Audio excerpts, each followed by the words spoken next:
It's the Forever Knight-Athon. We're recapping and reviewing every single episode of Season 1 of the 1990s Canadian police procedural about a vampire detective taking a bite out of crime. Episode 13, Father Figures, opens with a young girl looking through a spinner rack of comic books, one of which has a big conspicuous ad for Battletoads. Hell yeah! She steals some of the comics and goes running, only to witness this mob accountant, who they say is named like Johnny Spreadsheets, or something like that. Mr. Marty Angelo, CPA, also known to his shady friends as Marty Spreadsheets. Maybe they didn't like the way he crunched his numbers. I don't know why they threw in that detail. That's very silly. He gets whacked by the most Canadian-looking assassins I've ever seen. Nick shows up at the crime scene and is told there are no witnesses. But guess what, dummy? He can hear the young girl Lisa's heartbeat and coaxes her out of hiding, because he's a vampire, so he can hear people's heartbeat. So in theory, nobody should ever be able to sneak up on him, but routinely they do. Back at the precinct, Stone Tree tells Nick it's likely that the killers are going to come looking for this little girl, Lisa, so she needs a cop to look after her while her dad is out of town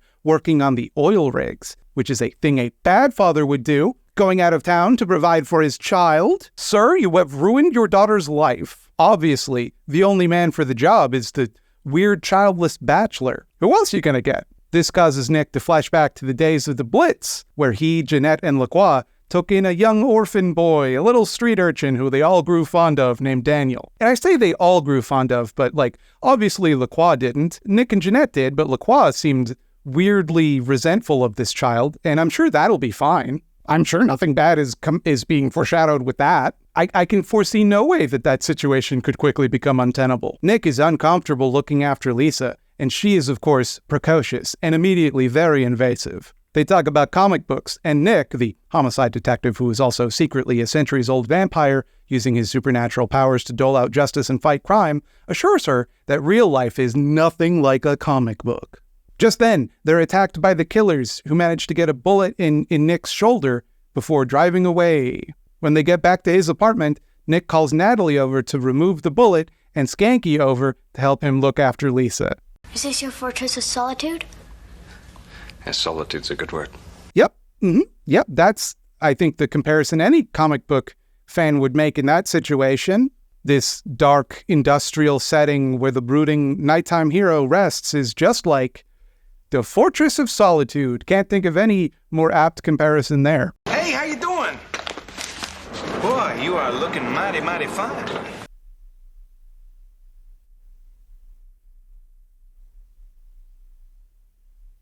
What the fuck? What? The absolute fuck. I don't even want to talk.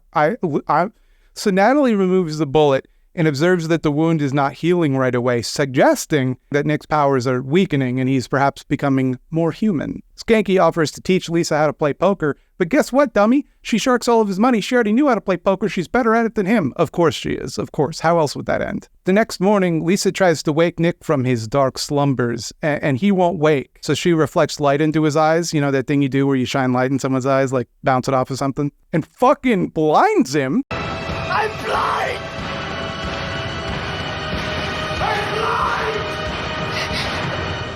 Nick runs around screaming for a while, traumatizing Lisa forever. I should also mention, Lisa, for some reason, blames herself for her mother's death at the hands of a drunk driver.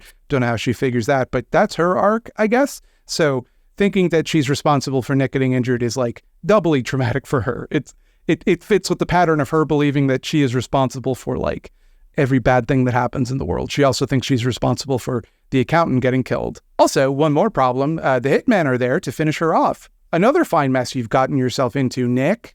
This is just like how you couldn't protect Daniel back in the day, when Lacroix told you he wanted to make Daniel a vampire, as a goof. Can you imagine what it would be like?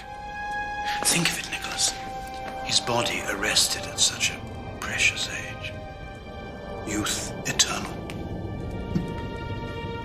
It would be an interesting experiment, don't you think? And then you hypnotize Daniel into running away. But nice try, dummy. Lacroix did it anyway. And that's a very strange thing for Lacroix to do, because in later seasons, we will learn that Lacroix, of anyone, should be pretty fucking resentful of the idea of child vampires.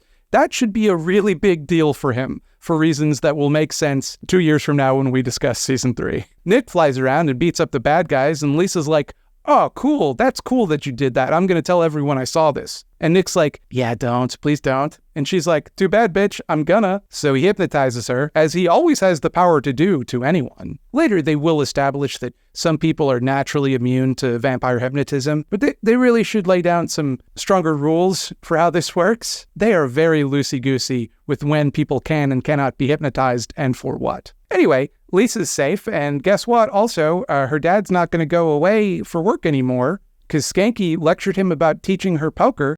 Did you know she plays poker?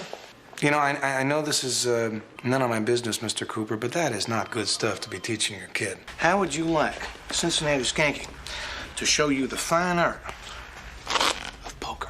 But he's not gonna go to the oil rigs anymore. He's gonna get a new career overnight, which I guess he always could have done. Oh, also, she discovers it's not her fault that her mom beefed it.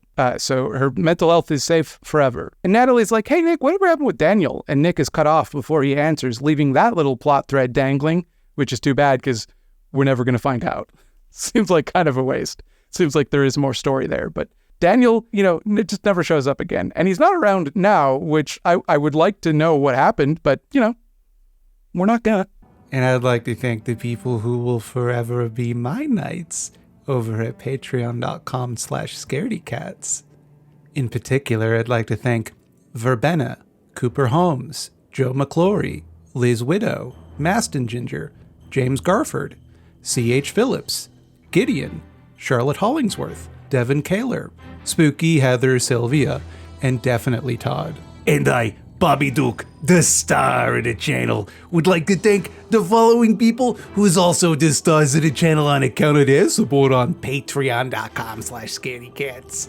We got Jay Torney, Schadenfraulein, Lanston, Rachel Rat, Kato Moore, Carpad, Josh Manez, Hyla Tracy, Louisa Prito, and Jesse. Well, can you believe the shenanigans Nick Knight and his pals got up doing this one? Hey, we're gonna keep going all January, baby. You wanna get these videos a day early? Go on over to Patreon. Oh, wait. You can just wait. I mean, how bad do you need it,